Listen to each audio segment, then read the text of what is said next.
Tuesday, August 29th, 359th installment of the Louie T Network podcast. I thank you guys for joining me. A lot to get to today. NFC North schedule breakdown, prediction for the season.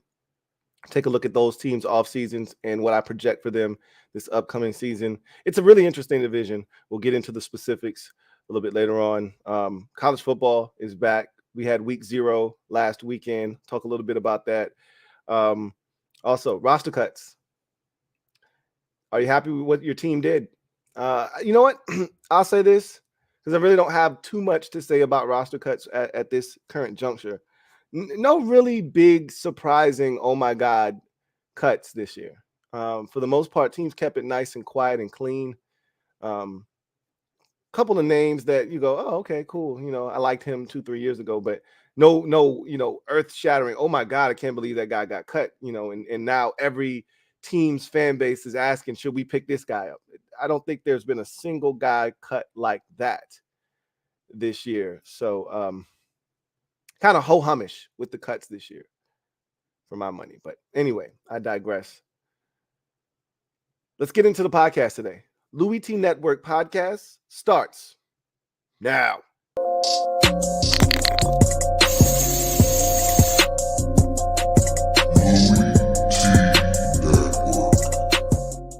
As the calendar turns to August, it can only mean one thing. The NFL season is right around the corner. And with that in mind, the Louie T Network exclusives are back like cook crack. Choose from any of the 3 or all 3 of the LTN exclusives, Winners and Losers League, Soul Survivor Pool, Weekly Pick'em, all at your fingertips. Links are down in the description along with the video to help you sign up. Don't sit on the sideline. Get in the game. Who else could it be but me, your man, Louie T? Welcome to the 359th installment of the Louie T Network podcast. I, of course, am your set man, Louie T. Thank you for joining me. Man, we're not even out of August yet, and the kids done already tried to lick the kid down. I've been over here dodging a cold for the last 2 days. It's starting to catch up with me a little bit. Man, don't ever tell this joke, okay? This is the ultimate dad joke. This is one of my dad's favorite lines. So, today my nose has been running like crazy. I'll just be sitting here and my shit will just start draining on its own. Like I'm just sitting here and next thing you know, I got shit leaking out of my nose. I'm like, what the hell is going on? And so I would always tell my dad, man, my nose has been running. And his response is, well, you better go catch it. That's so trash. Don't ever do that. Okay. That's just from me to you. Don't ever use that line. But anyway, I forged forward and got a lot to talk about today on the show. I want to just get into college football briefly because I don't want to spend a ton of time on that. But got a chance to lay some eyes on some of the top teams in the nation who played over the weekend in week 0 in college football. USC ranked 6th in the nation. The reigning Heisman Trophy winner, Caleb Williams, was on display for the first time against San Jose State. They beat him up pretty good. He had a play where he reminded you of why he's the Heisman Trophy winner. He bobbles a snap, drops it on the ground, picks it up, and casually throws like a 45-yard touchdown pass. So, it was that kind of day. And that's the kind of team you size up week 0 or whatever the hell they call that first week. That's the kind of team you sign up for, right? Like, I think the best game we're going to get is week 1 is the Outdoor Classic. And I don't even know if that's going to be a great game or not. I want to say LSU and Florida State, but I feel like it's been LSU, Florida State the last 3 years. It can't be LSU, Florida State again. But whatever the case may be, Notre Dame played. I'm a Notre Dame Fighting Irish fan. And I was really excited about this season in particular because we went out and we got transfer Sam Hartman, who seems like he's been in college for the last 8 years. And there are a lot of guys that kind of fit that bill after COVID gave them, an extra year or 2 of eligibility. He took full advantage, felt like he was at Wake Forest for 20 years, and now he's at Notre Dame. Whatever the case may be, I'm excited because one of the biggest reasons I don't ever think Notre Dame has a chance to compete with the big boys is because we don't ever have a quarterback that's good enough. Now, also, I believe the level of talent that you get at Notre Dame isn't the same level of talent that you get at, say, an Ohio State or a Georgia or, an Alabama or any of these public institutions with standards that aren't as stringent in terms of education. But that's nor here nor there. You get the right quarterback and you'll have a shot, because Notre Dame gets good talent. It's not like they're getting the little sisters of the poor. But we never have a quarterback. That was the problem last year. That was the problem before the year before that. Ian Book was cool, but you never knew you knew you weren't going to win anything meaningful with Ian Book. I think we can win with Sam Hartman. I'm excited about Sam Hartman, and they did not disappoint in week 0 against Navy. They clobbered them 42-3. Hartman looked excellent, threw 4 touchdown passes. The offense was damn near flawless. They ran the football at will. It's Navy. They're supposed to do those things, but this is the same Navy ball club that we barely got away from last year after building a massive lead and letting them come back and scare the shit out of us. So that's a good start to the season. And this is one of those years with Notre Dame in particular that we're going to find out if they're good or not. Like, they can't find their way into the playoff conversation. They can't sneak in the back door because they're an independent and they didn't play a tough schedule. Ohio State, Clemson, and USC are all on the schedule. So if they're good, they're going to beat good teams, and we're going to know they're good. If they're not up to par, they're not going to beat those teams like Ohio State, like Clemson, like USC. So there's no dodging this year. Either they're good enough to make it. If they could legitimately be a one-loss playoff team, depending on how the rest of the landscape of college football shakes out. But because of the schedule that they play with the teams on it, and if those teams are any good, you could see Notre Dame as a one-loss. Let's say their only loss is to Ohio State, and Ohio State ends up being the number 2 team in the nation, but they beat USC and they beat Clemson, and those teams end up being really good. Notre Dame can still find themselves in the playoffs. They've got that type of a schedule. So it's going to be an interesting season for the Fighting Irish. Looking forward to the college football season, as I usually am. It's that rhythm of the year, right, that takes place when the calendar turns to September, and we're embarking upon that this week. And so I'd be lying if I told you I wasn't excited, man. Having college football on as background noise is one of the most enjoyable feats that I accomplish each and every single year. I listen to more college football than I actually watch. So I'm looking forward to that. Anyway, I digress. Let's jump in and dive into the NFC North gym dropping session. Y'all ready? Let's do it. Let me drop this gem on your melon. Open your mind, let your conscience be free. You're now rolling with your man, Louie T-double-E. Let me open you up, get you thinking a little bit. So this was an interesting division last year. The Vikings, I don't know if I've seen a team that had more good fortune in a single season than the Minnesota Vikings. And I thought that the quarterback series that followed Kirk Cousins on his journey last year was the perfect way to really encapsulate what a crazy year it was for the Vikings and how lucky they were. There were a number of games that they had no business winning that they ultimately did win, that helped them become the second seed for most of the year, but ultimately the 3rd seed in the NFC playoffs. But you saw what happened when they got to the postseason. They were immediately bounced because that 13-4 record was a bit inflated, not to call them a house of cards, because I thought that was a good football team, but they weren't good defensively. And they got away in a bunch of games, the Bills game, the Colts game, the Washington game, the Lions game the first time around. Like, I could go on and on. Like, they won a bunch of games they should have lost. They had no business winning.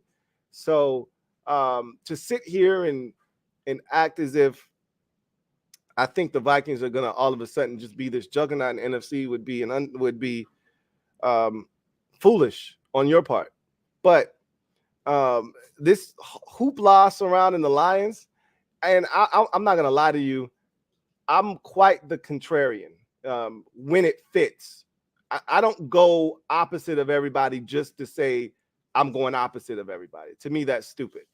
If everybody else is right, they're right. Like, just jump on board, right? But when I think everybody's kind of all, buying the same stock, and I'm like, you sure that thing's not going to bottom out and you're going to get left holding the tab? Like, I don't know if I want in on this Lion stock. Packers last year were just, really disappointing, to say the least. And it was the last year of Aaron Rodgers in Green Bay. So everybody's just naturally down on the Packers this year. Well, I'm not, but we'll see what happens. And then Chicago is another one, just like Detroit, where they're kind of media darlings this year. Everyone's buying the Justin Fields hype. I'm not. So kind of don't really know how to feel about some of these teams in this division. What I'll say is, though, just like the NFC East a season ago, I think this division in particular plays a favorable schedule. Now, not everybody's schedule is easy. The Vikings schedule is not all that easy. But I love the fact that this division plays the NFC South, which is a bad division, or at least we project it to be a bad division. Maybe it's a better division than we're giving it credit for. But I love that they play the South. They should be able to beat up on that division. And the AFC West, which is really top heavy with the Chargers and the Chiefs. I'm not buying the Raiders or the Broncos in that division yet. So I think the Broncos will be much improved, but I don't know if it's going to yield them a postseason berth. I've already told you I think they're a 8 or 9 win team. So I like the two divisions that they're playing. Now you just got to take care of business. So let's dive in. Let's dive into this division and start with the team that won it, went 13-4, and was the 3rd seed overall in the NFC playoffs, the Minnesota Vikings. So the Minnesota Vikings had a really interesting offseason because we called it a veteran exodus. They moved on from a lot of older players. And this happens in the NFL, especially to the loyal organizations. The Vikings are one of those loyal organizations, sometimes to a fault. The Steelers are another one where they don't do a lot in free agency. The Packers don't do a lot in free agency. The Vikings don't do a lot in free agency. The Steelers don't do a whole hell of a lot in free agency. They take care of their own. And I feel like there's a upside to that, and then there's a downside to taking care of your own and being overly loyal. But at some point you have to draw the line, and I felt like the Vikings drew the line this year where they said, okay, enough's enough. We're getting old and we got to start kind of looking forward towards the future, and we got to cut some of this dead weight with some of these older players. So you see a lot of guys that have been there for a number of years who have been key contributors no longer in Minnesota. And that begs the question, how do you replace all this veteran leadership and, some of this production? So we'll see what they're able to do. Obviously, you're ushering in a new era with some of these young guys. Are they going to be able to come in and play up to the level and the standard that you've set to put you right back in a position to be in the playoffs and playing meaningful football into December, January, and hopefully into February? We'll see. I have my doubts. But let's take a look at their offseason real quick and the players that they lost. So I talked about all those veterans that they lost, so let's go through it. Adam Thielen no longer there. He's now in Carolina.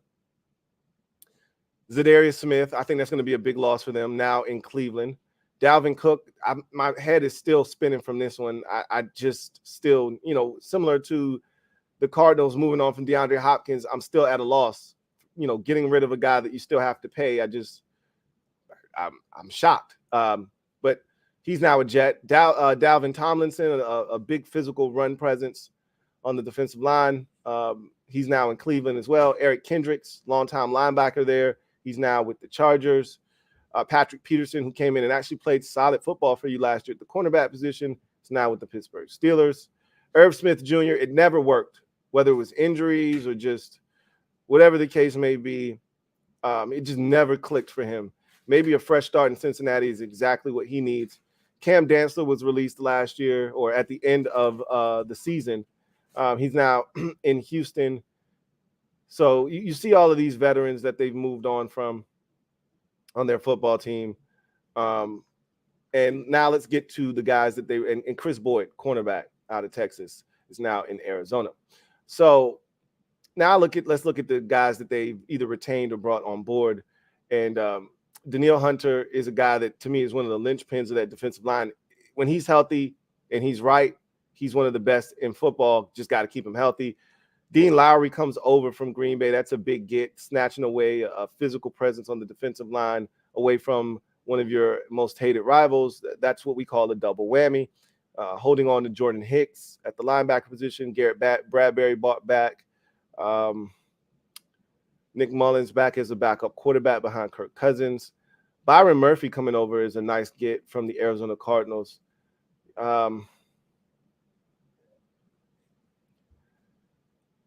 Chandon Sullivan is now a Steeler, if I didn't mention that one when I talked about some of the veterans that no longer were on their roster. Jawan Williams comes over from New England. We'll see if he makes a difference or not at the cornerback position.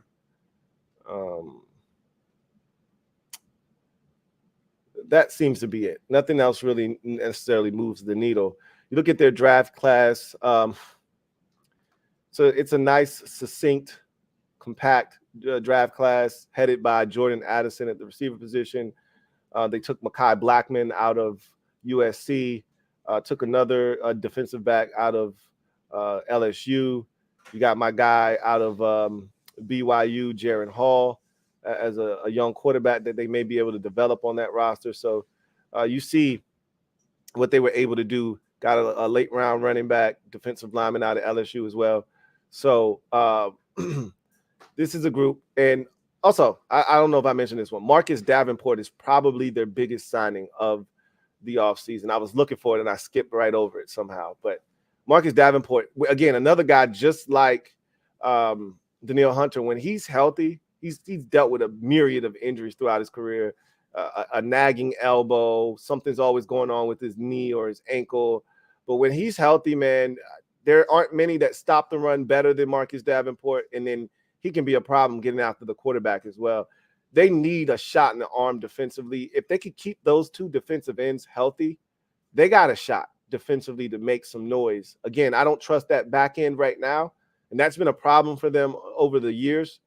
But it helps when you get pressure on the quarterback.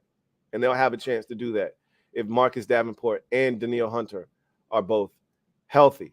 So let's get to their schedule. So week one, and like I said, when you look at the schedules in this division, you're going to find yourself being really comfortable with the teams they're playing.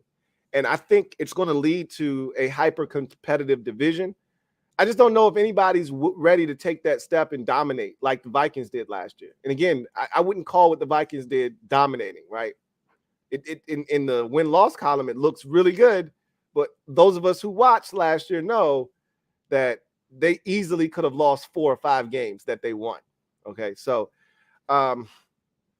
week one, home for Tampa Bay. That's a great way to start. I don't really know what you're going to get out of Tampa Bay and Baker Mayfield in that group, but that's a great way to start if you're Minnesota. You got to take advantage of that game at home because the following week you're going on the road. We saw this last year. This was a bloodbath. Thursday night football. Last year it was a Monday night game, but this year it's a Thursday night game at Philadelphia. That didn't go well for the Vikings last year, but they had their chances in that game. So we'll see what happens. I think that's a statement game.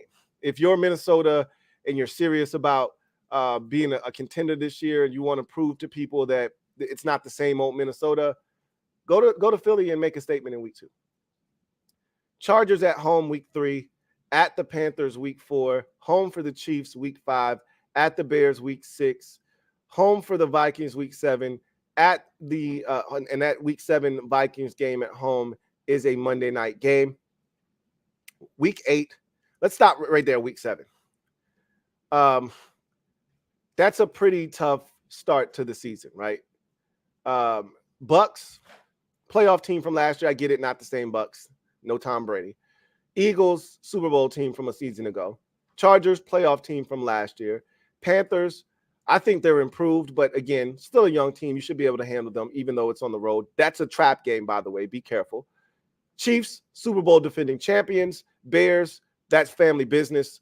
I don't need to say anything else. And 49ers was in the NFC Championship game a season ago. So that's a tough start to the season. You play both Super Bowl teams from a season ago, and you play one of the teams that was in the championship game from a season ago. as well. So got to navigate those first 7 games. Let's see. We're going to find out real quick what the Vikings are made of. At the Packers, week 8. At the Falcons, week 9. Home for the Saints, week 10. At the Denver Broncos in week number 11, and that's a Sunday night football game. Week 12, home for the Chicago Bears. That is a Monday night game, and then you find yourself with a week 13 bye. You come off the bye at the Raiders week 14, at the Bengals week 15, home for the Lions week 6. So you don't see the Lions for the first time until week 16. You played them twice in the final 3 weeks of the season. That could mean something. I think it will mean something when it's all said and done. So those 2 games at the end of the season, I think, are going to be for the division when it's all said and done, potentially where those teams sit. And we'll see what happens. So week 16, home for the Lions. Week 17, home for the Packers. Week 18 at the Lions. So get 2 out of 3 at home, 2 out of 3 against the Lions at the end of the season. All 3 of your final games of the season are in the division. So interesting way to finish up the season if you're the Minnesota Vikings. What I can't wrap my brain around. Hold on one second.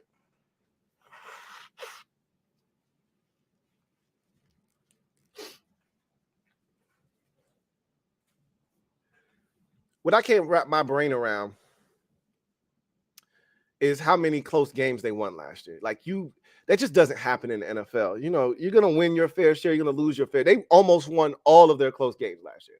I just don't see them repeating that. And I think the schedule, even though I like the schedule for this entire division, I think obviously the Vikings won their division last year. Their schedule is the toughest of all the teams in the division. And I know people always say, well, it's only 3 games different. Those 3 games are the difference between you winning the division and you on the outside looking in. 3 games make a whole hell of a lot of difference. Those people, don't let people lie to you and tell you it's only 2 games. Now it's 3 because of the 17th game of the season. It's only 3 games. That's a shit ton of games. 3 games is 1/6 of your schedule. Okay. That's a big effing deal. Closer to 1/5 of your schedule, as a matter of fact. It's a big effing deal. So I think this Vikings team is going to be right in the mix. And if they win a game or 2 that I don't think they're going to win, they'll win the division. If they don't, they'll be on the outside looking in. I've got the Vikings this year at 9-8. Too much turnover on the defense. Too many young players, and you can't replicate what they did last year. Now, I can say this: the offense has a chance to take. And I know this sounds crazy because Justin Jefferson puts on a show every single year, and they're a dynamic offense. If Jordan Addison comes in and adds what I think he's capable of adding, that could really take the Vikings offense to another level. And if that happens, they may be able to offset some of the issues that they may have defensively. Again, which is what they've been doing. The offense has been carrying them for a while, it seems like. But I don't know if they'll have the juice this year to get it done or not. That's my personal take. So 9-8 for the Vikings this year. I'm coming back for those 4 or 5 games I felt like they should have lost last year. They're not winning them this year. So let's go to the next team in the division. That's the Detroit Lions, who shocked a lot of people after starting the season off 1-6, but finishing the season up 9-8. They shocked a lot of people last year, and I think it's that wave of momentum, including that Week 18 win at Lambeau Field to knock the Packers from playoff contention, that's got so many people excited and high on the Detroit Lions heading into the season. I'm not going to lie to you. I'm not one of them, okay? But let's talk about the Lions off season. So players that they lost. Lost DJ Chark, who was a solid contributor at the receiver position last year. Jeff Okudah, just, again, one of those high draft picks that just never worked out. He's now in Atlanta. Michael Brockers is no longer there. Jamal Williams, I think that's going to hurt. Like, a lot of people are trying to downplay it. I know they went out and got the Bears running back, who I like a lot, David Montgomery, but Jamal Williams was not only a touchdown machine, led the NFL in touchdowns, rushing touchdowns a season ago. physical, short yardage guy as well, but he was an emotional leader for this team. That you can't replace that kind of stuff, and you can't replicate it either. So I think they're going to miss Jamal Williams a whole hell of a lot. Mike Hughes now in Atlanta. DeAndre Swift, that was a big trade on draft day. He's now a member of the Philadelphia Eagles. They've more than replaced him. We'll talk about that here in a second. Evan Brown was a good depth piece, a guy that started a bunch of games for them at center. He's now in Seattle. Let's see. Deshaun Elliott played. He was a depth guy that started some games for them as well. The safety position. He's now in Miami. Kicking is another issue that I think the Lions are going to have problems with. It's another reason why I'm not 100% sold on them. I do not love their kicking situation. I didn't love it going into this offseason, and I don't think they did a whole hell of a lot to secure that position this year either. But we'll see what happens. Justin Jackson is gone. Let's see. All right. And Amani Oruwariye is gone as well. So now let's get to the additions for the Lions and guys that they brought back. So they brought back Romeo Okwara. Big V is back on that offensive line. No more Michael Brockers. I don't think I mentioned that. Graham Glasgow comes over from the Denver Broncos. That's a nice add to that offensive line. They bring back Charles Harris as an edge rusher. Teddy Bridgewater comes over as a backup quarterback. I think that's an upgrade over what they had last year, but he's got to stay healthy. That's always been his issue. We saw that last year. Marvin Jones comes back home. Marvin Jones, a former Detroit Lion, after spending about 3 or 4 years in Jacksonville, comes back to Detroit. I think he's going to help that wide receiving core. Emmanuel Mosley, who I've always liked in San Francisco, is now a Detroit Lion. Same with Cam Sutton. Liked him in Pittsburgh. He's now a Detroit Lion. Jalen Reeves-Maben was a former Detroit Lion, was a draft pick out of Tennessee of the Lions about 4 or 5 years ago. Now he comes back to Detroit, see if he's able to assimilate himself into that locker room and roster. Khalif Raymond did some really good things for them last year, and he's back with the Lions. Alex Anzalone, same thing. David Montgomery was a big signing because you lose Jamal Williams. He's supposed to offset that, but I'm not sure. And I love David Montgomery, but I'm not sure if he can bring some of the things that Jamal Williams brought to the table for them. Isaiah Buggs is back. We know about the situation with Quintez Cephas and a few other players who got caught up in gambling. And I think that's another thing that's going to be a distraction that hurts this team. They keep waiting on Williams, the receiver from Alabama, and stuff just keeps going on with him. Let's see. Chauncey Gardner-Johnson was a really good addition, but he hurt himself. I don't know the extent of that injury. I never really followed up on how bad of an injury it was. I don't think it was as severe as initially thought, but I do think he is going to miss some time with whatever that injury happened to be. But that's when he's healthy, we know what kind of a player he is on the back end. Riley Patterson, I think, is going to be their place kicker. I think he won that kicking job. They had like 18 kickers in camp, and I don't love Riley Patterson. I don't love him at all, but I think he's getting better as a kicker. So we'll see. I remember when he first came into the league, he could barely make a 50-yard field goal. So now I think I've seen him bang it, from 53, 54. So I think the leg has gotten stronger, and he may be better than I'm giving him credit for, but we'll see. I don't trust him. That's essentially what I'm trying to convey to you. So a busy offseason, as you can see. And then the draft, I loved their draft. I thought they were aggressive. I thought they thought outside of the box. They did what they felt like they needed to do. They didn't listen to what everybody else was saying they should do. And I loved it. They came up. First of all, they had 2 first-round picks. They traded back and got Jahmyr Gibbs, which is supposed to be taboo. You don't take a running back in the first round. They took one and then traded away DeAndre Swift. I love Jahmyr Gibbs. I think he's Alvin Kamara 2.0. Jack Campbell, I thought was a little bit of a reach in the first round, but I love it. I love the fact that they identified a guy and said, this is our guy. We're going to get him. We don't give a damn what you think. And we'll see how he turns out for them.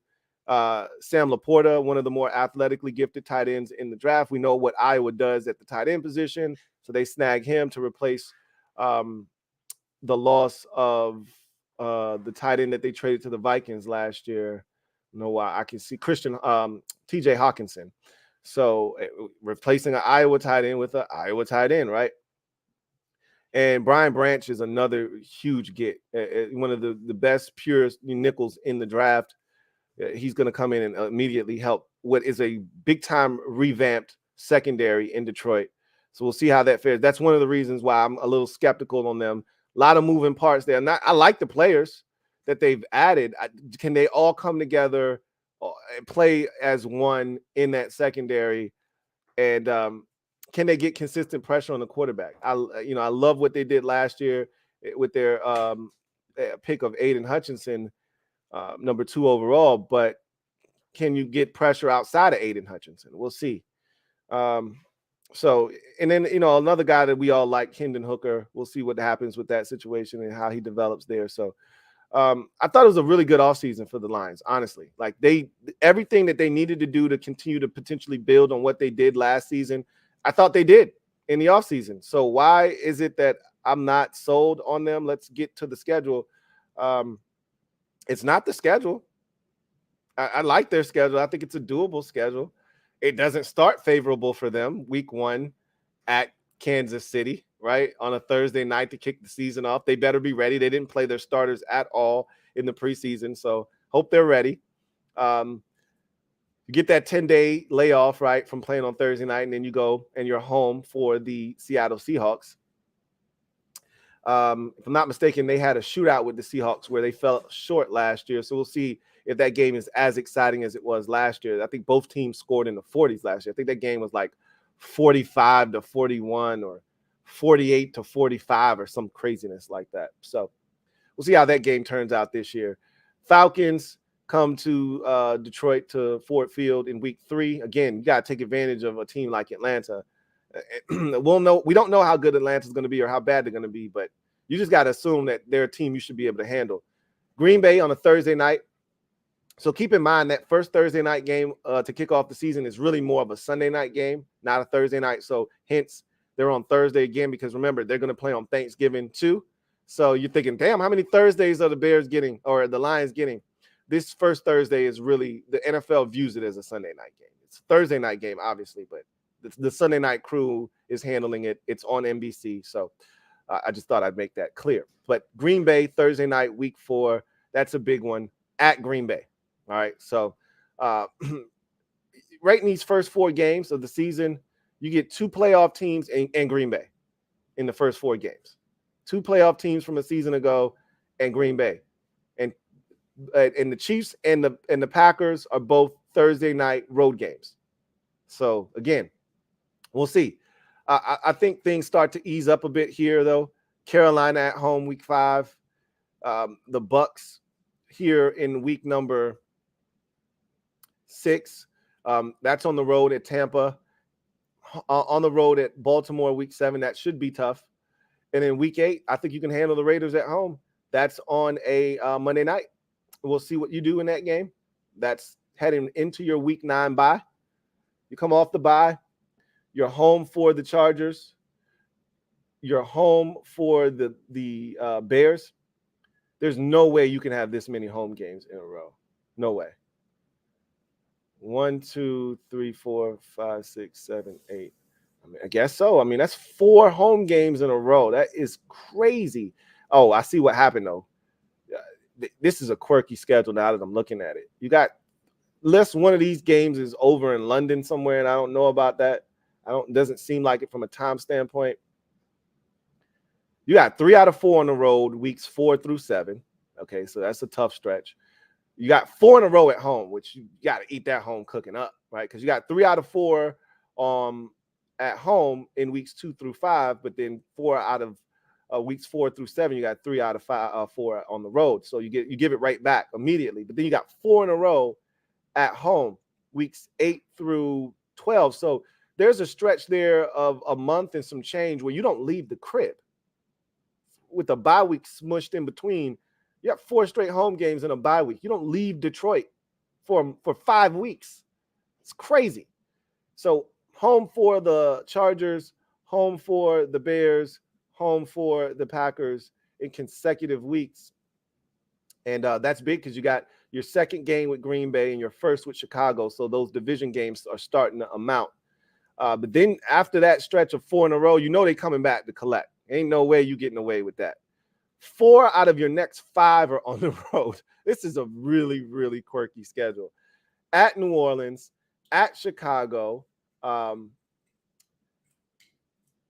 for Denver, at Minnesota, at Dallas. That is let's see. And the Green Bay game is Thanksgiving, right?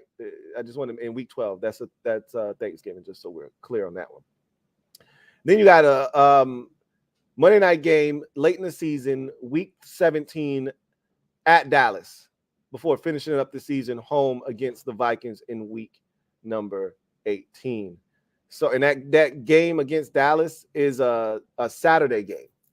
So it's on ESPN. It's more of a Monday night type game, but it's on Saturday late in the season. So this is a weird schedule. Very, very weird. I like the Lions. I don't love the Lions. And I probably have to get over this, but Jared Goff has been really solid. But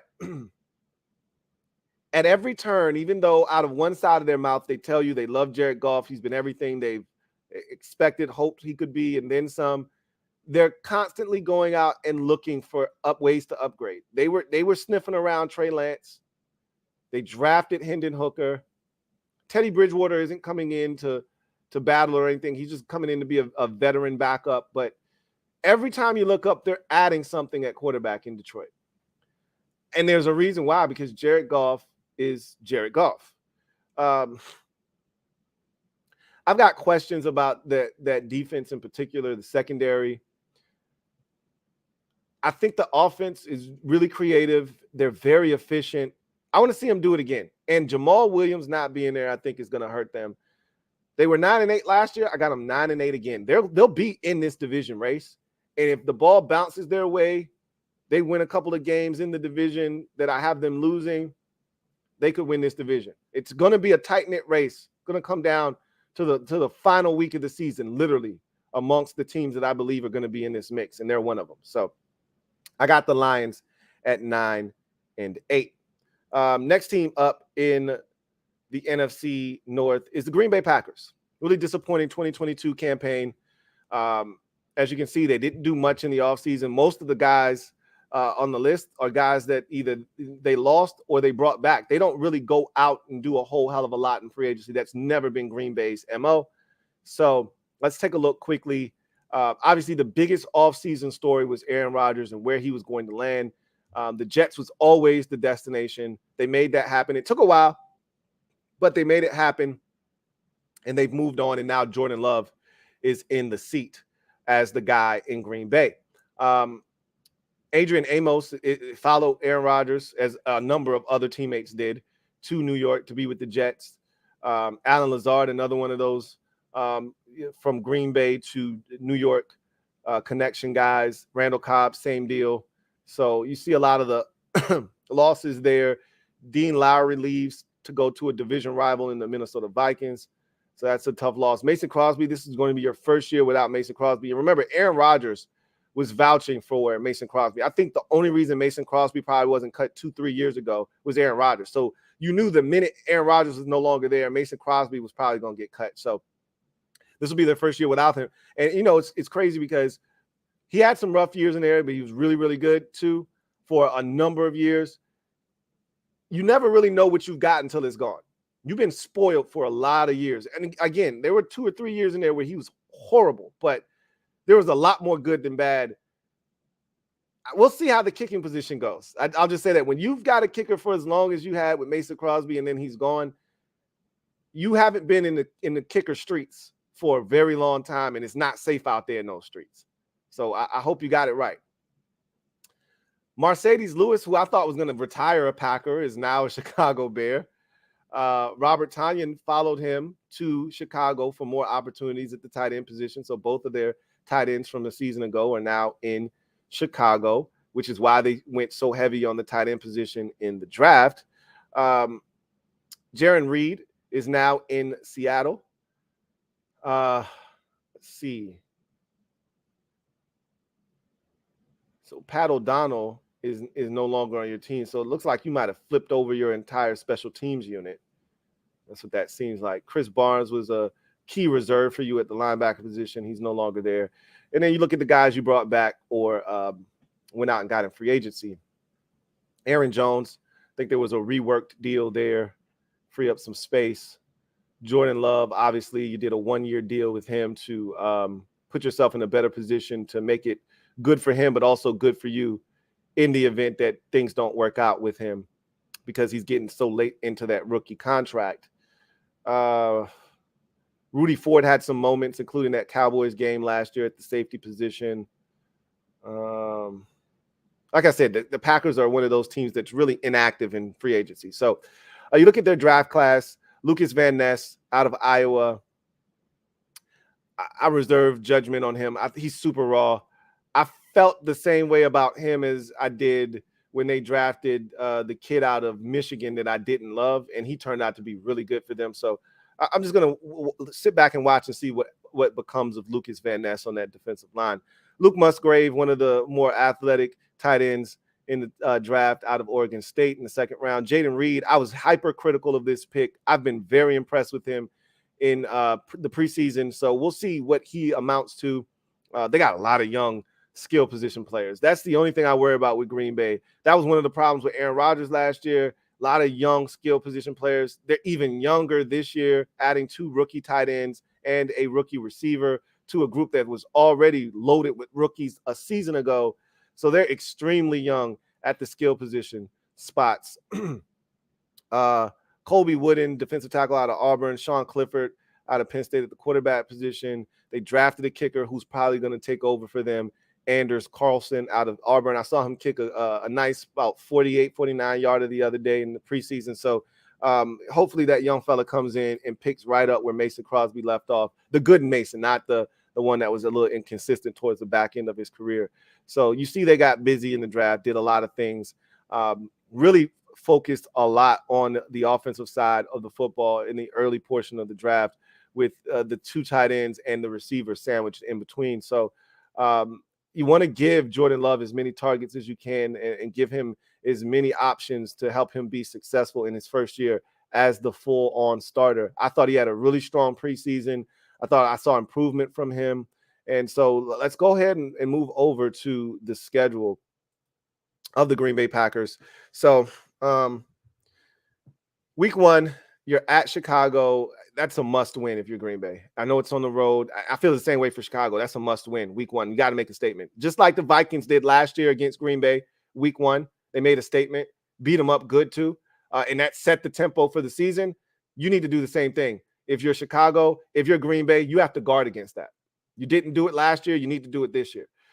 Falcons in the following week on the road. So the first 2 games of the season, both on the road against teams that weren't very good last year. If you're Green Bay, you got to find a way to start 2-0, man. I know they're both on the road, and it's no easy feat in this league.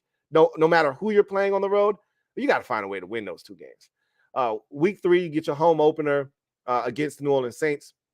Week 4, we talked about this already, home against the Detroit Lions on a Thursday night. Week 5 at the Vegas Raiders on a Monday night. So that'll be a big one to head into your week 6 bye. So just looking at those first 5 games prior to the bye, there's not a single team that made the playoffs on your schedule to start from a season ago. That doesn't mean anything. I'm well aware, right? All 5 of those teams could be playoff teams this year. But, looking at the schedule, the Saints are the one team I'm looking at outside of the family members. Chicago and Detroit, I'm not even going to mention them because that's family business. Anything goes. But, Atlanta, Vegas, New Orleans, you got to find a way to navigate that, right? All 5 of those teams did not make the playoffs last year. Come off the bye at Denver. Week 8, you're home for the Minnesota Vikings. That'll be the first time you see the Vikings during the season.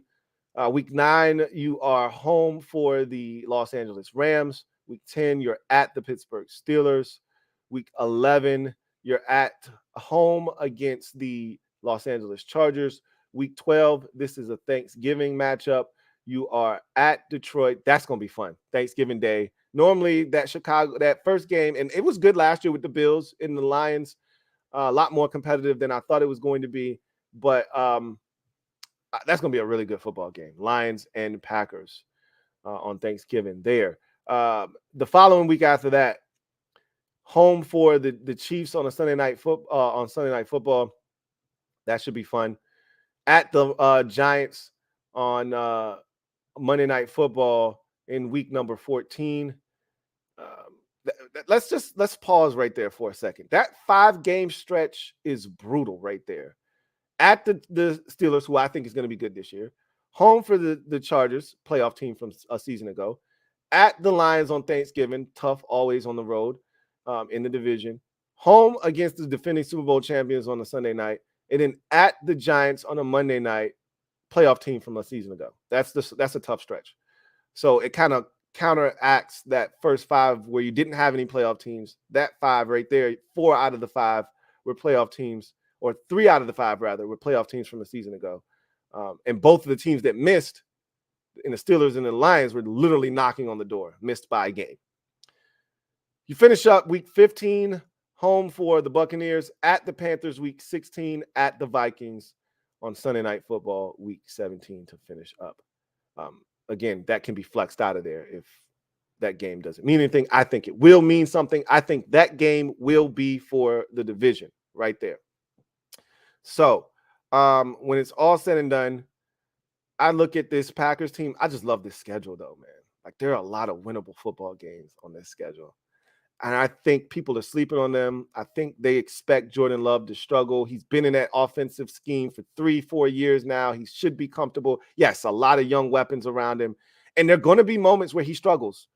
But I think the Packers are going to be really solid. And I think this is a 3-team race between Minnesota, Detroit, and Green Bay.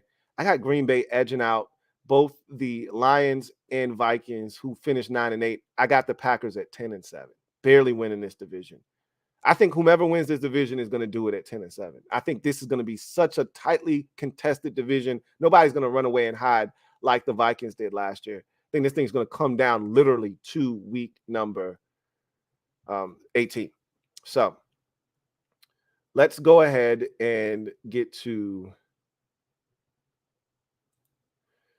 the final team in the division, and that is the Chicago Bears. So I think there was only one team in the NFL that had a more aggressive offseason than the Bears, and that was the Jets.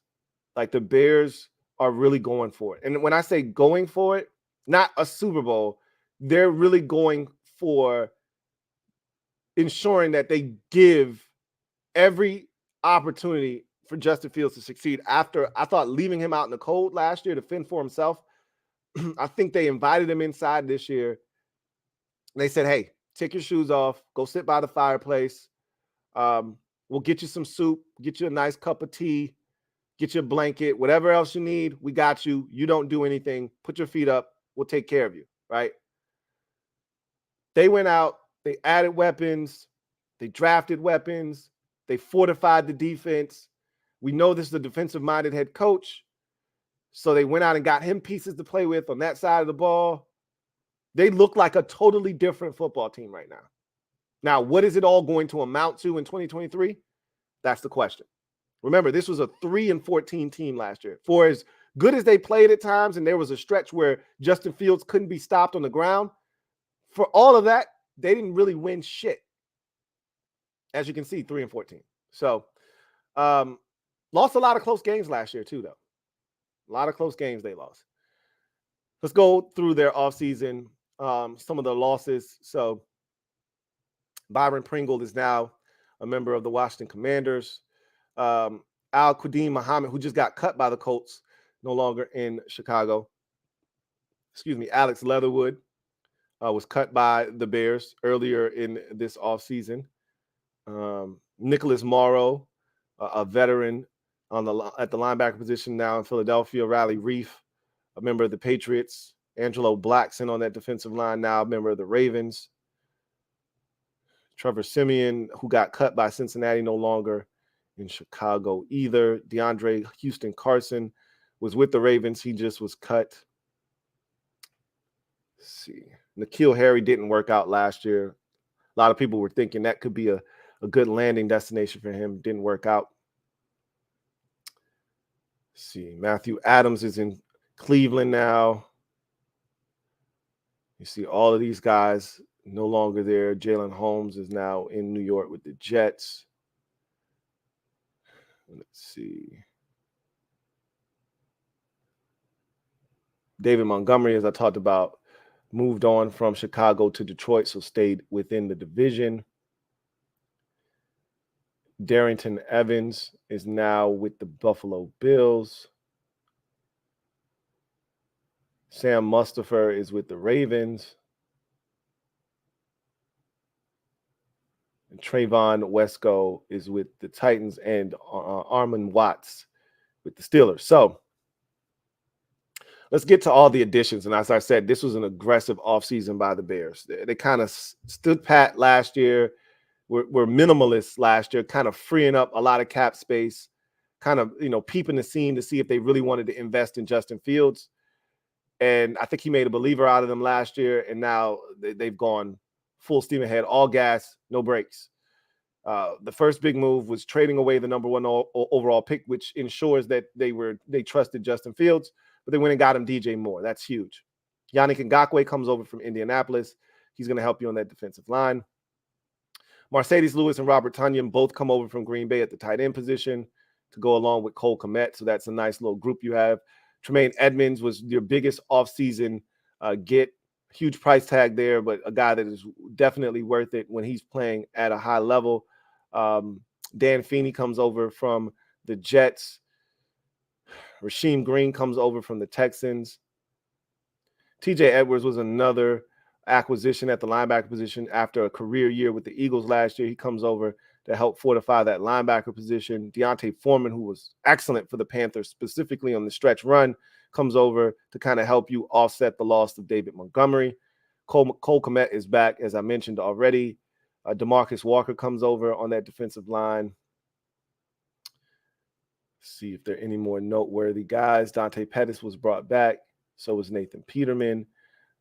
Michael Walker was interesting, released by the Falcons. A lot of people didn't see that coming in, and you pounced on that immediately. So he's a member of the Bears now. Let's see. Nate Davis was another big acquisition from the Titans in free agency on that offensive line. That was a really good get there. So as you can see, Travis Homer comes over from Seattle. Extremely aggressive offseason. You look at their draft picks. Darnell Wright, one of the big concerns last year, the offensive line, it was not good. So you had a feeling they would spend on the offensive line. They did in free agency, as I mentioned already, and now in the draft, protecting their investment in Justin Fields. So that was a good get there. Darnell Wright in the first round. Javon Dexter, senior out of Florida on the defensive line. Tariq Stevenson, cornerback out of the U. Zach Pickens, I thought did some good things in the preseason. A defensive lineman out of South Carolina. Rashawn Johnson, underrated back out of Texas. So you see what they did here. Noah Sewell at the linebacker position. So a lot of stuff here for the Bears between free agency and the draft. I thought they really upgraded their roster tremendously. Now, it all really just lands in the lap of Justin Fields, and that's my biggest issue is I just still don't trust him. I watched him in the preseason, and I saw a guy that still looked – again, you're not game planning. They're not game planning to stop you. He's going to be dangerous with his legs. Nothing's changed there. But what's going to ultimately take this team to the next level is can he win? And it doesn't have to necessarily be from the pocket. I don't give a shit if he's standing in the pocket or not. If he runs out of the pocket and finds a guy 30 yards down the field wide open because he extended the play, so what? He's just got to be able to beat teams with his arm and not his leg. So I'm not sure he can do that yet. I'm still not sure if he's seeing the field well or not, but we'll see. They got him weapons now. No excuses. Last year, we can make a bunch of excuses for him. We can't do that this year. week one, we talked about this already. It's a big game. This is a tone setter. Like it was, I already mentioned it last year. Vikings beat up on the Packers last year, week one. It's a tone setter game. You got the Packers at home week one. Got to find a way to win. If you're serious about, being in this division and making some noise this year, you got to win week one. At Tampa Bay week two, again, another winnable football game. I know it's on the road, and Tampa Bay's probably looking at you like food. You got, again, the difference between you and Tampa Bay is figuring out who's going to win in week two. Somebody's got to win. If you're both winless at that point, somebody's got to go. At Kansas City week three, again, it's not getting any easier, right? Home for Denver week four, at Washington on a Thursday night on Amazon Prime. Again, this was a Thursday night game last year. I don't know why they felt the need to run this back, but they decided to. Week 6, home for the Vikings. Week 7, home for the Raiders. Week 8, at the Chargers on a Sunday night. Week 9, at the Saints. Week 10, home for the Detroit or the Carolina Panthers on a Thursday night. And then you are at the Detroit Lions in week 11, at the Minnesota Vikings on Thanksgiving. That's not Thanksgiving. That's on Monday night. Excuse me. Monday Night Football before your bye. So, again, this is a quirky schedule. You got 4 out of you got to have a lot of home games to finish up, I feel like, because you got 3 out of your first 5 are on the road. Then you got 4 out of your next 5 are on the road. And so weeks 1 through 5, 3 out of 5 of those are on the road. Then weeks 8 through 12, 4 out of 5 of those are on the road. That's 7 road games in the first 12 weeks of the season. That's a lot of road games. And I know you're saying to yourself, dude, it's only 2 extra road games, but how they come and how they're sequenced feels like a hell of a lot more. I mean, because there's a 3 out of 4 at home right here, but sheesh. Come off the bye, home for the Lions in week, and just so you know, you're done with the Vikings in that Monday night game on the road at Minnesota in week 12. So you're done with the Vikings by week 12. Have you seen the Bears yet? Oh shit, these are the Bears. And then you come off the bye, home for the Lions, at the Browns, home for the Cardinals on Christmas Eve, home for the Falcons on New Year's Eve, and then at Green Bay to finish up your season. Again, this is not a scary schedule by any stretch of the imagination, but how are you going to handle it? That's the question. It's winnable football games on the schedule. How are you going to do it? I got them as a 7-10 ball club. I don't believe in Justin Fields yet. But that's a market improvement over the 3 wins. They doubled their win total, more than doubled it, if they get to 7. So he must have done something right if they win 7 games, but that's probably a far cry from what they're hoping to do this upcoming season. So what says you? NFC North, what's going to happen in that division? Let me know. Let's get to social media maneuvers. I'm a midday marauder. Y'all know what it is. If you want your comment read, use the hashtag LouieTLive to have your comment read on the air if it is pertinent. We'll see if we can get to some of those if time permits. But if you want to ensure that your comment is read, the best way to do that is to super chat. And so we're going to get to these super chats right now. And we start with my guy, Nick Riley. I should have known that the NFC North would bring you out of hiding. Good to talk to you as always.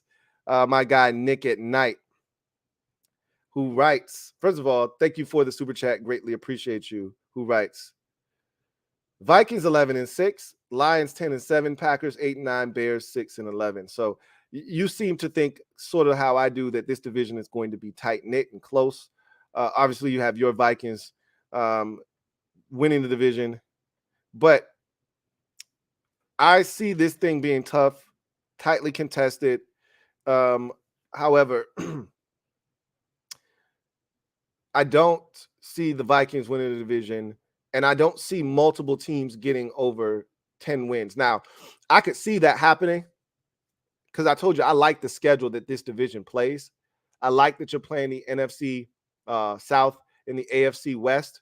I think those are two divisions, even though the West can be tough and it depends on what Denver does, that could sway the balance of power on your schedule, because we know the Chargers and the Chiefs are going to be tough. We don't know what the Raiders are going to be. We don't know what the Broncos are going to be, but I'll take my chances with that as opposed to playing the AFC East, right? Or the AFC North for that matter. I'd take my chances with the AFC West. And then you play the AFC South. So, yeah, I could see the Vikings winning the division again. It's not far-fetched because I got them one game back. But we'll see. Thank you for that super chat, Nick. Greatly appreciate you. Cruising 26. Thank you for the super chat. Greatly appreciate you. Who writes, the Commanders will be so deep in the basement, they will have to use Morse code to communicate with the rest of the NFC East. We can't hear you. Tap. Cruising. You barking up a tree you really don't want this smoke this year, bro. Because I already told you at the top of the list. All right. You could get swept. Like, you could get the broom and the dustpan this year. Real talk. So just be careful now. Be careful how you talk to me. Watch how you talk to me. Talk to me nicely.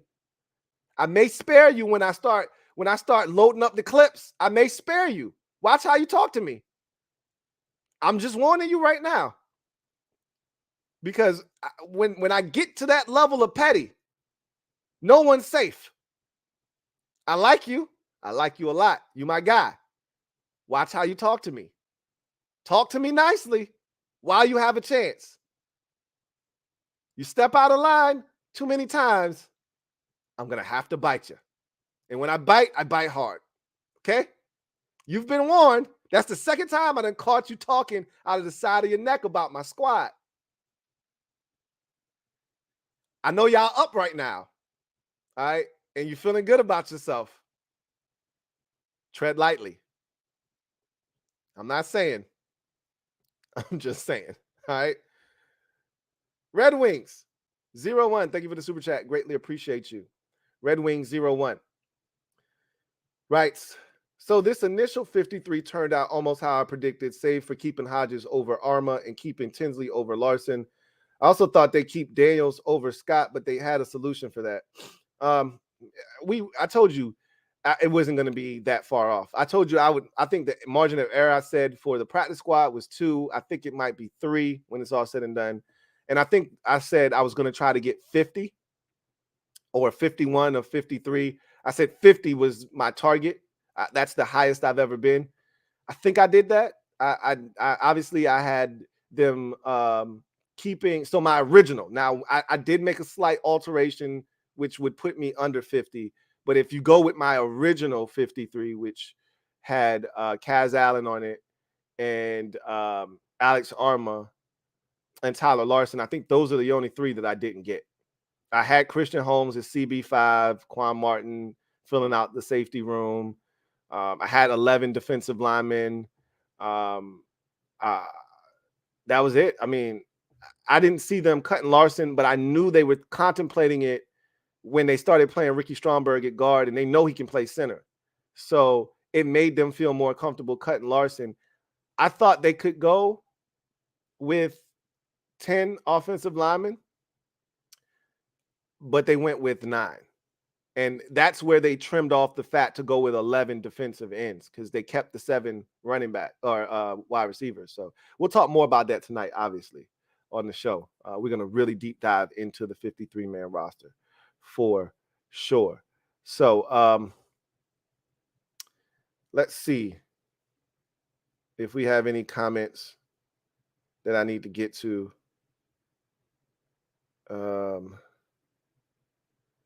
Nick says, you already know who division it is. Skull.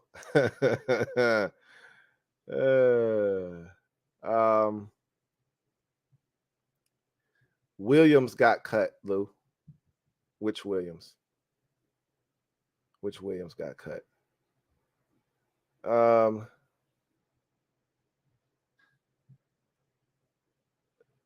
Nick says, told people to stop sleeping on Pace Jr. Now he's making the roster, and I swear it will be a starter day one. Ridiculous he wasn't drafted. It's amazing some of these dudes that don't get drafted. Like, I felt the same way about Mitchell Tinsley. I thought somebody would draft him. He made Washington's 53-man roster, and deservingly so. I didn't think they would keep him because everybody's got a Mitchell Tinsley on their roster. Some guy that was ridiculously good. I look at the Browns, and they cut Calvin Watkins, who I thought was sensational in the preseason. You guys remember me talking about him after the third preseason game, the Browns. Remember, they played in the Hall of Fame game. So after their third preseason game, I said, this guy is making ridiculously contested catches every single game. He led the preseason in receiving yards, and they cut him. And I assume that they're going to have him back on the practice squad if nobody else touches him. And I just figured there's guys like that littered around the league. Every team's got a dude that they love at the receiver position that there's just no space for. So I figured Washington's, version of that would be Mitchell Tinsley. They'd cut him and put him on the practice squad, but they thought otherwise of that. Let's see. To be honest, Lou, we can score with the best of them. We just need that defense to be a tad bit better. I ain't asking for top 15. Get me around that range, not as many close games. You're not wrong. I just don't believe in your defense.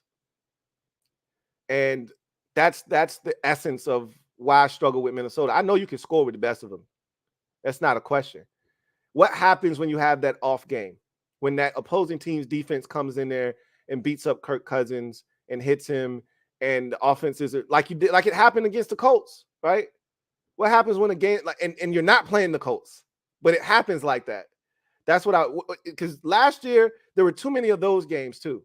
The Colts game, the Cowboys game. You can't be an elite team and have games like that, where you just get your doors absolutely blown off at the crib, no less, both times. That's why I struggle with Minnesota. Let's see. All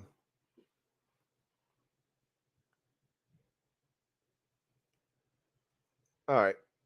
I think that was the last comment that we needed to get through. And we can get to, yes. We can get to the final segment of the show. And garbage time. So, hold on a second.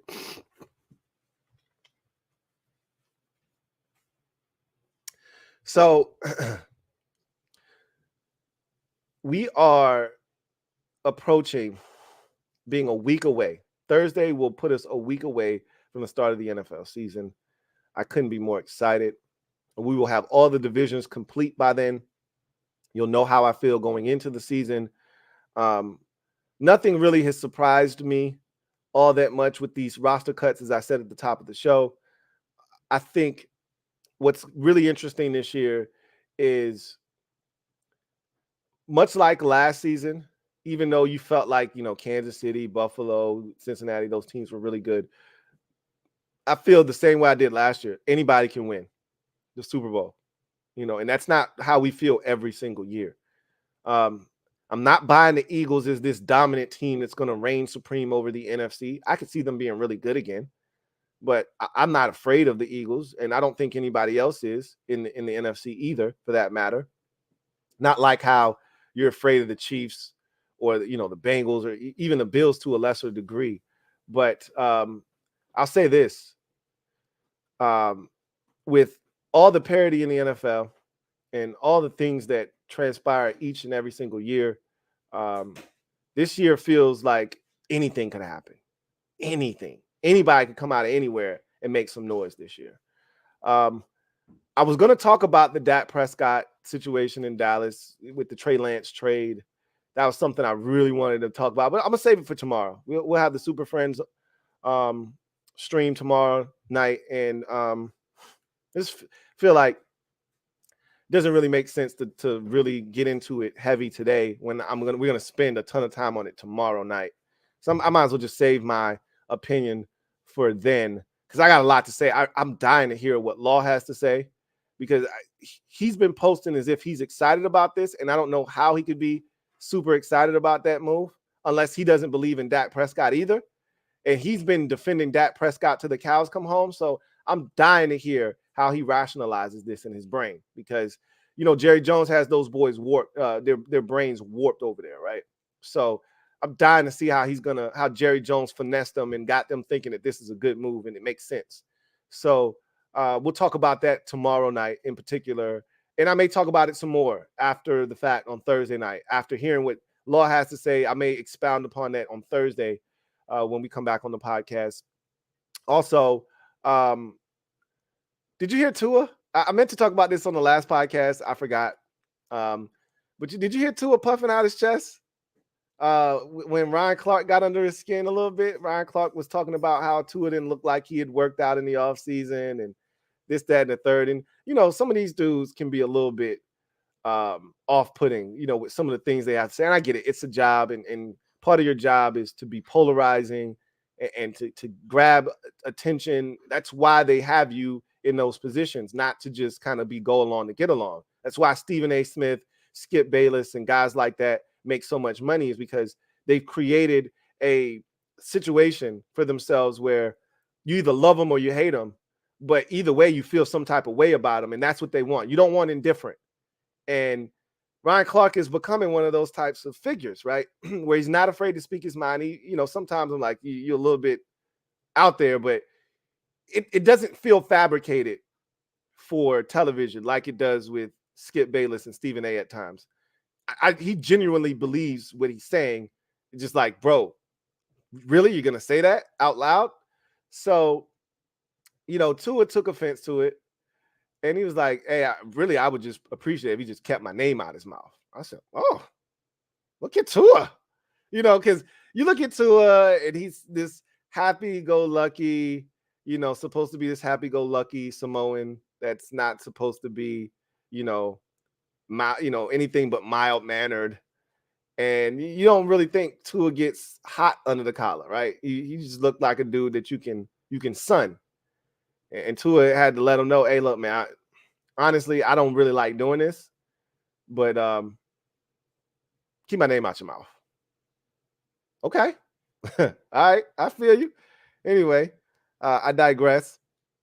This is going to be a fun season. A really, really fun season, I believe, with some really good football games. Because I think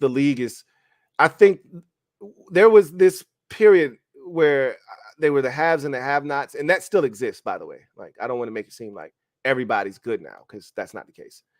But I feel like the distance, the gap between the haves, the middle class, and the have-nots has shrunk.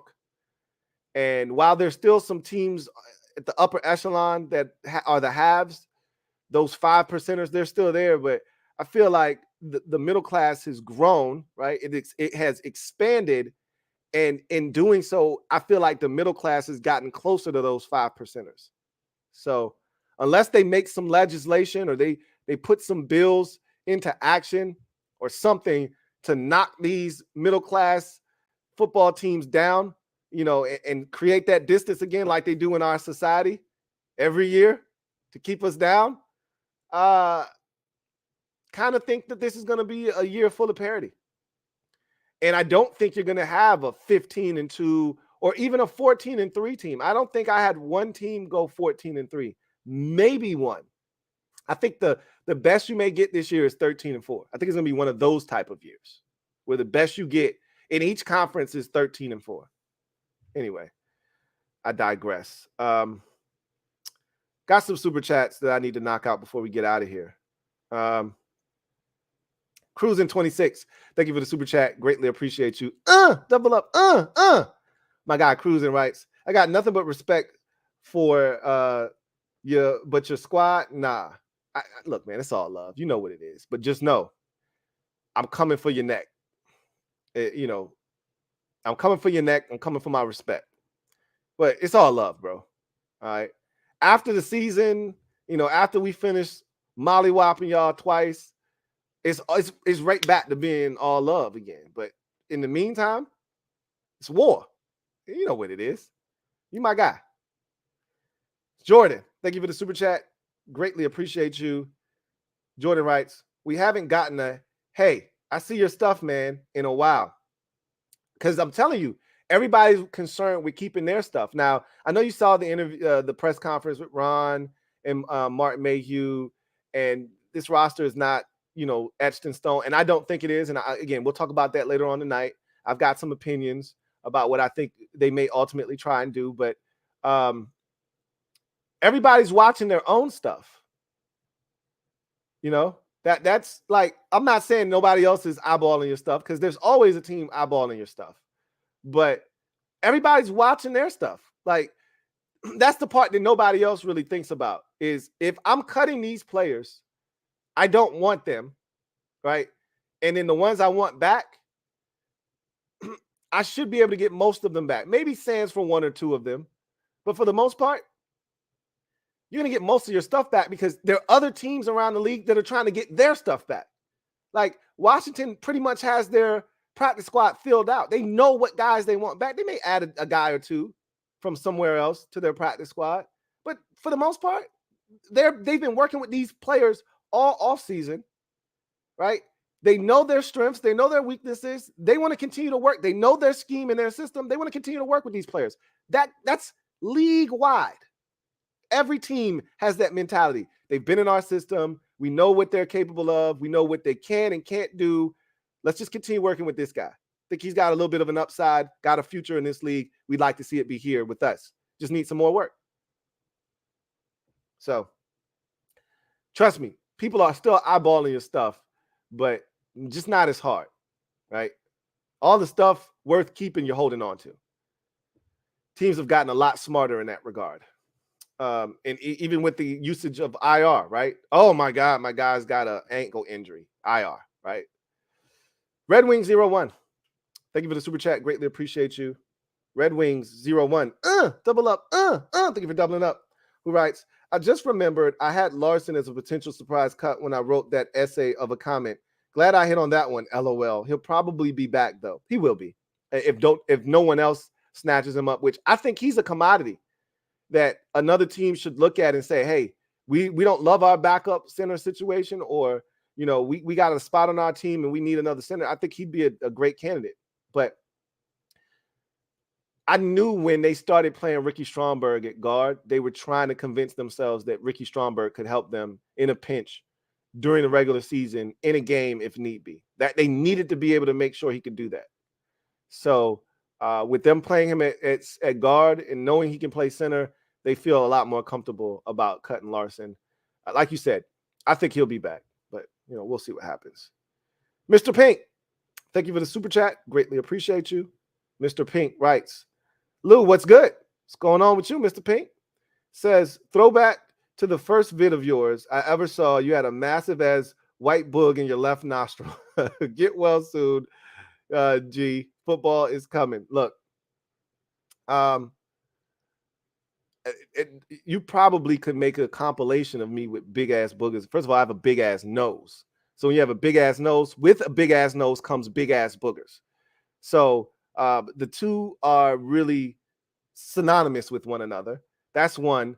Two, I need a nose hair trimmer. Okay. I'm so upset at myself because when I was with Manscaped, I tried to get a nose hair trimmer, and the guy that was my handler was like beating around the bush, and he never got it. I refused to pay for it because I should have got one for free, and that's how my brain works. I got to break down and get a nose hair trimmer because this shit is out of control now. I mean, I got spider webs coming out of my nose, and you can't keep your nose clean when you got hairs as long as the hair on your fingers coming out of your nose. It's ridiculous. So even when I think I got my shit clean, there's a straggler somewhere hanging on to a hair like he's swinging through vines in the damn jungle. And all of a sudden I finish the video and I look up and somebody's talking about I had a booger in my nose. And I'm like, God damn it, I just cleaned my nose. So anyway, I digress. Abel Ambrosio. Thank you for this comment. Stand up. You know what it is. We in the building. As always, my guy Double A been a member for 10 months. Writes, 12 more days, and we got college football this week. I wanted to touch on college football. I think I'm going to save it for Thursday. I want to talk about it a little bit more as we head into week 1. I want to talk about some of those week 1 matchups and all of that good stuff. I talked about week 0, so I felt like I got that off my chest. We'll talk about week 1 on Thursday's show. I think we'll leave that for Thursday. So Anyway, I digress. That's going to do it for me, your man Louie T, here on this latest installment of the Louie T Network podcast. About to call this the dang on command post. I thank you guys for joining me. I look forward to chopping it up with you guys later on tonight. If you're a Washington fan, us three, and the 53, the final 53, will be a fun show tonight with myself, Rio Robinson, and of course, Ed Oliver. Hopefully, you'll be able to join us 9 o'clock P here on the Louie T Network. Looking forward to chopping it up with those fellas, talking about the burgundy and gold and what we think about the final 53-man roster, the subsequent moves that they'll make in regards to the practice squad, and what do we think what other moves do we think may be still out there for this team, and what kind of ripple effects will all of these decisions that they've made have on this team moving forward? So much of that and more tonight. Hope to see you there for that. If not, I'll see you guys tomorrow. Super Friends, NFC East Super Friends stream, 8 o'clock P on the NFC East Super Friends YouTube channel. And if I don't see you for that, I'll be back here for the Louie T Network podcast on Thursday, as well as another Washington Commanders live stream. Command Post, toasting to the upcoming season, toasting to the offseason that was and the season that is going to be. Should be a lot of fun. Look forward to chopping up with you guys. If you haven't already done so, go ahead and get involved in the LTN exclusives. Sign up, pay your registration fee, get in the game. I can't stress to you enough. I really appreciate everyone that plays. It makes all of this so much fun. And also, check out my music channel, MusicHead University. Uploads are coming in now. Back in the game. A lot of fun over there. If you're a music fan, you'll love MusicHead University. So check that out as well. All of those links down in the description of this video. With that said, I'm going to glide to the side and get out of here and allow you guys to get back to whatever it was you were doing before I rudely interrupted you. Until next time, you guys take care. God bless. And I will see you on the next installment of the Louie T Network podcast. Peace. Louie T Network.